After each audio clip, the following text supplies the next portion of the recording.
bonsoir, soyez les bienvenus pour ce flash d'information du mercredi 30 octobre 2024. Magistère universel. Au cours de l'audience générale de ce mercredi 30 octobre 2024, le Saint-Père a poursuivi son cycle de catéchèse sur l'action de l'Esprit Saint.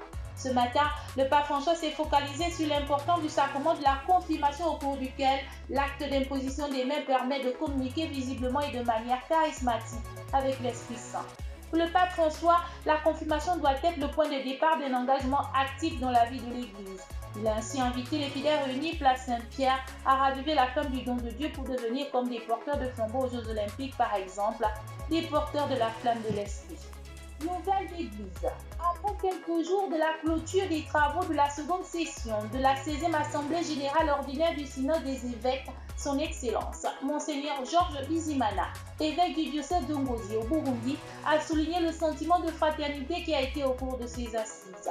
Pour Monseigneur Georges Bizimana, le parcours accompli par les délégués venus des 4 coins du monde n'a pas été seulement un parcours consultatif, mais aussi un voyage communautaire, une nécessité pour une église qui veut entrer en synodalité dans la perspective de faire une église famille.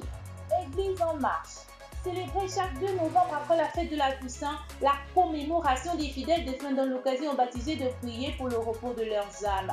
Cette année, dans l'archidiocèse de Libreville, une messe consacrée à tous les ouvriers apostoliques défunts sera célébrée le samedi 9 novembre 2024 à la cathédrale Notre-Dame de l'Assomption, Sainte-Marie.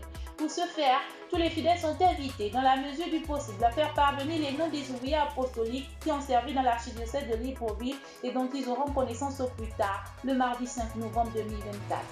Toutefois, il importe de rappeler que la fête du 1er novembre, fête de la Toussaint, est une solennité chrétienne qui honore tous les saints, connus et inconnus. Allons dans le diocèse d'Oyem.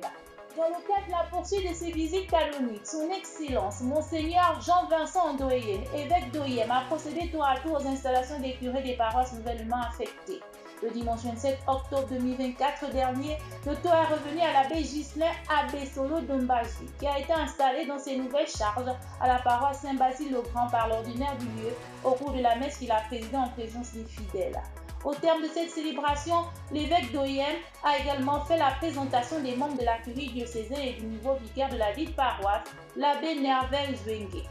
Toujours dans le diocèse d'Oyem, le groupe des Amis de Padre Pio et Sainte Philomène a officiellement lancé ses activités pour le compte de l'année pastorale 2024-2025 par une retraite spirituelle qui s'est tenue à Mindic le week-end écoulé.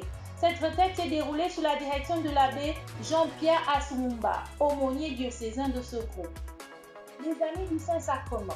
La chapelle d'adoration permanente d'Oyem a servi de cadre à la tenue de la formation pratique accordée aux membres du mouvement d'action catholique Les Amis du Saint-Sacrement le mardi 29 octobre 2024. Cette formation qui avait pour thème tout savoir sur l'adoration du très saint sacrement a permis à l'abbé Dieudonné Turunge-Manon, aumônier et responsable de la chapelle d'adoration permanente d'Oyem, d'édifier les dévots du Saint-Sacrement sur les dispositions physiques et spirituelles nécessaires pour vivre une bonne adoration, ainsi que les rudiments à avoir pour vivre intensément ces moments de prière et de contemplation. Chers téléspectateurs de Catholique TV Gabon, c'est ainsi que s'achève votre flash d'information de ce mercredi 30 octobre 2024. Je vous remercie de l'avoir regardé en marche vers les 200 ans de l'histoire de l'évangélisation de l'Église catholique au Gabon, gardons la foi, l'espérance et la charité.